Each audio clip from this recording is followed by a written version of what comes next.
Zvaigžņu laukums.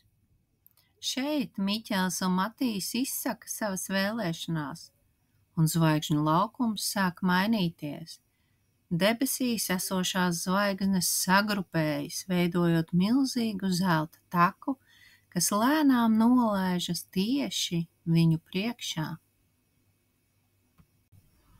Miķeļa vēlēšanās ielidot zvaigžņu vidū piepildās, kad taka sāk celties augšā, nesot arī viņu augšup.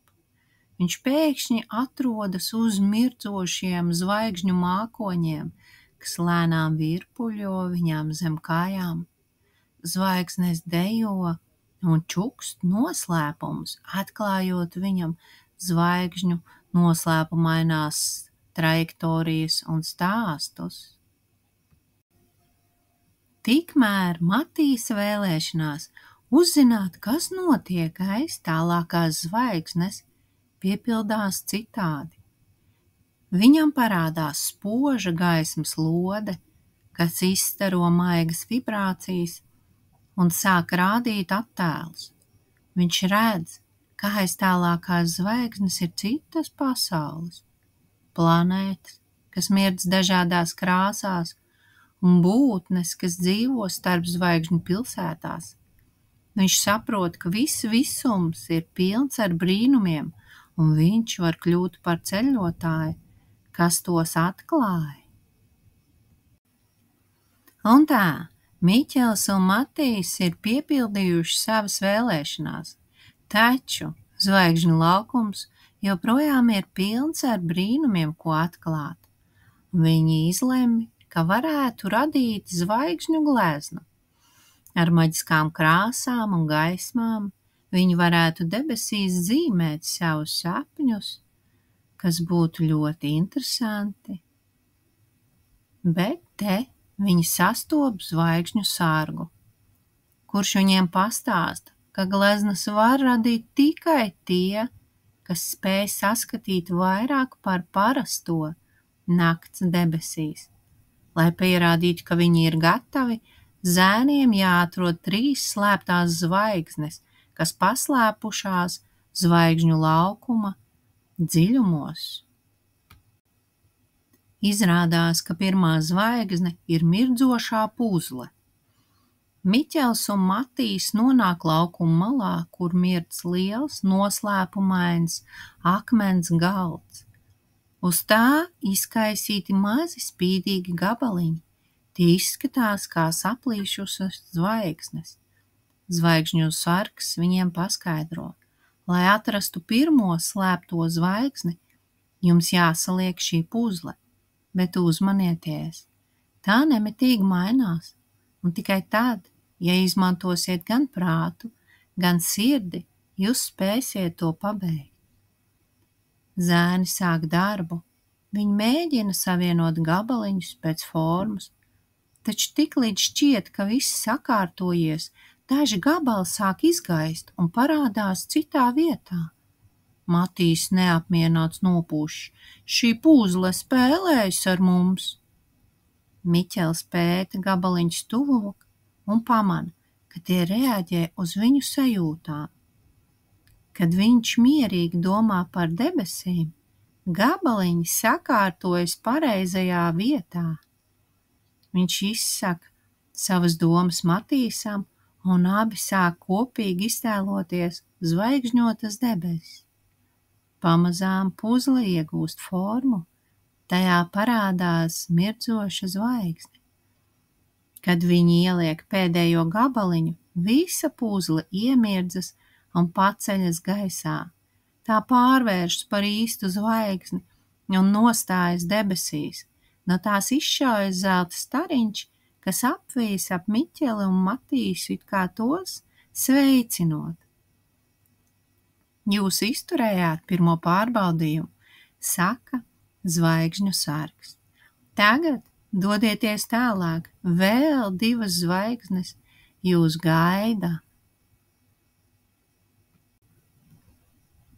Kad Miķels un Matīs izturējuši pirmo pārbaudījumu un izveidojuši mirdzošo puzli, zvaigžņu laukuma tālākajā malā skan klusa, neparasta melodija.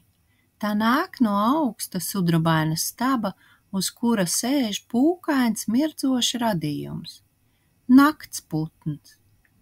Lai atrastu otro zvaigzni, jums jāatmodina zvaigžņu melodija, noslēpumaini saka putns un ar knābi parāda uz zvaigžņu stīgu instrumentu, kas stāv laukuma vidū.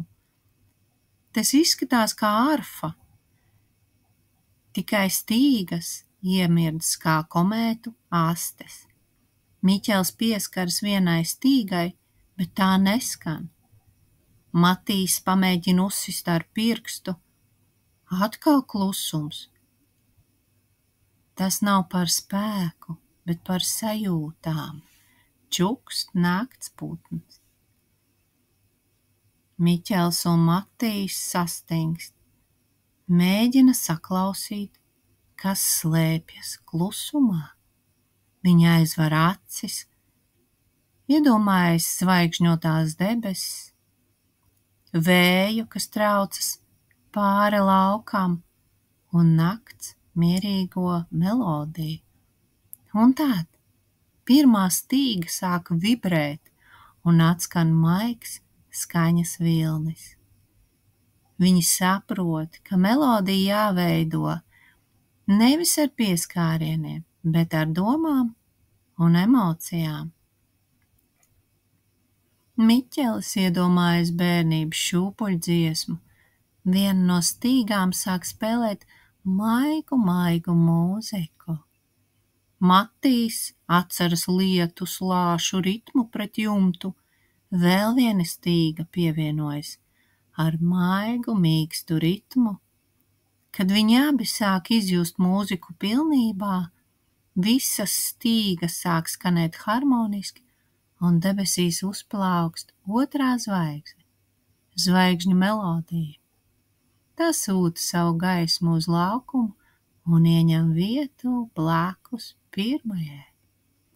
Naktsputns paklanās un saka, jūs esat atraduši otro zvaigzni, bet trešā būs visgrūtākā.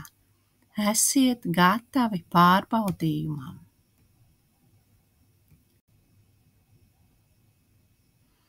Trešā zvaigzne.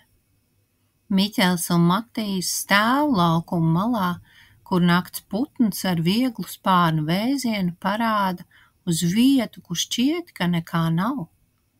Tur nevad ne ceļš, ne tilts, tikai tukšums, kas šķiet gan biedējoši, gan, protams, arī vilinoši vienlaikus. Pēdējā zvaigzne ir apslēpta vietā, kur var nokļūt tikai tie, kas nebaidās spērt soli nezināmajā. Naktsputns čukst, un viņa spāvas atmirdz, kā nakts debesis. Miķels un Matīs saskatās, vai viņi spērs soli uz šo neredzamo taku. Miķels dziļi ieelpo un liek kāju, un nekas nenotiek. Nav cieta pamata zem kājām, bet arī nekrišanas sajūtas. Pēc brīža zem viņa kājas iemirdzas maza zvaigžņota gaismiņa, it kā pati taka būtu gaidījusi, lai kāds tai uzticētos. Tikai drošie soļi apgaismos ceļu, čukst naktsputns.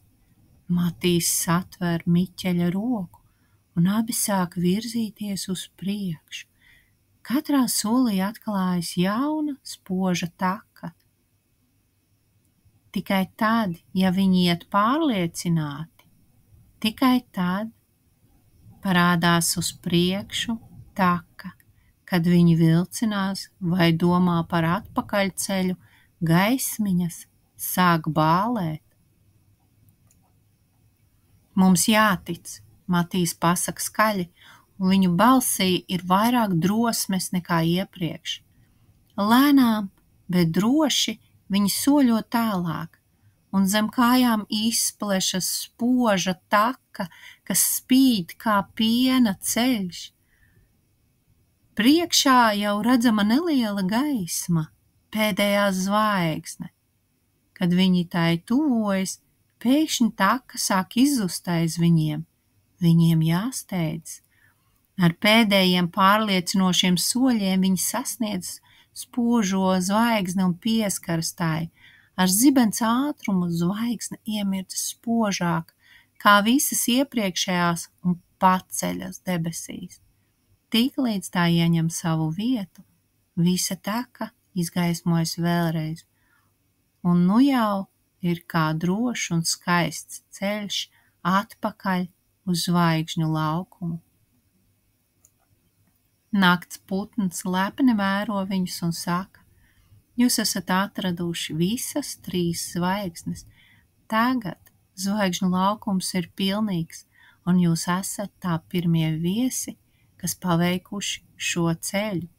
Jūsu drosme un ticība radīja šo gaismu. Miķels un Matīs vēl aizvien aizrauti no piedzīvotā raugās debesīs. Ko tagad? Nakts putns pasmaida. Tagad jūs varat radīt savu zvaigžņu gleznu.